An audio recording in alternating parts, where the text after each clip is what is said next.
तुम्ही सर्वांनी लगान मूवी पाहिलंच असेल. त्या मूवीमध्ये जी मॅच दाखवली आहे तशीच एक मॅच भारताच्या इतिहासात पण खेळली गेली होती आणि हा व्हिडिओ शेवटपर्यंत नक्की बघा, कारण ह्या मॅच मध्ये अशी व्यक्ती खेळली होती ज्यांचं नाव ऐकून तुम्ही नक्की शॉक व्हाल. ही गोष्ट आहे 1880 ची, जेव्हा कोलकात्याच्या ईडन गार्डन मध्ये भारतीयांना प्रवेश नव्हता.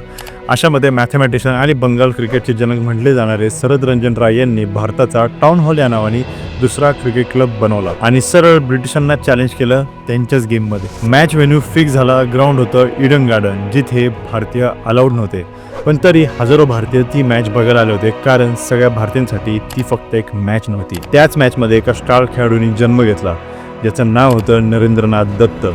या महान व्यक्तीचं दुसरं नाव तुम्हाला व्हिडिओच्या शेवटी कळेल. फक्त 21 वर्षाच्या या खेळाडूंनी ज्यांनी लगातार 7 ब्रिटिश ऑफिसरचे विकेट घेऊन त्यांना प्रोविजनमध्ये पाठवलं आणि त्याच उत्साहाने फिल्डिंग आणि बॅटिंग करून इंग्लंड टीमला मात दिली. त्या दिवशी त्या मुलाचं ध्येय फक्त इंग्लंड टीमला हरवायचं नव्हतं, तर त्यांचा आत्मविश्वासही तोडायचा होता. त्याला माहिती होतं ब्रिटिशांना चॅलेंज करायची ही संधी जर आज गमावली तर अशी संधी परत मिळणार नव्हती. पुढे जाऊन पूर्ण देशच नाही तर संपूर्ण जग ओळखायला लागलं ह्या नरेंद्रनाथ दत्त नावाच्या मुलाला, पण त्याच्या खऱ्या नावामुळे किंवा क्रिकेटच्या टॅलेंटमुळे नाही, तर त्यांच्या ज्ञानासाठी, त्यांच्या वेदांच्या फिलॉसॉफीसाठी आणि त्यांच्या हिंदुइझमच्या शिकवणीसाठी. त्या रात्री त्यांच्या एका भाषणामुळे शिकागोपासून अमेरिकेपर्यंत आणि अमेरिकेपासून संपूर्ण जगभरात एक खबर पोचली की भारतातून एक साधू आला आहे. मी बोलतोय अशा व्यक्तीबद्दल जो भारताचा गौरव आणि द सायक्लोनिक हिंदू म्हटले जाणाऱ्या स्वामी विवेकानंदांबद्दल.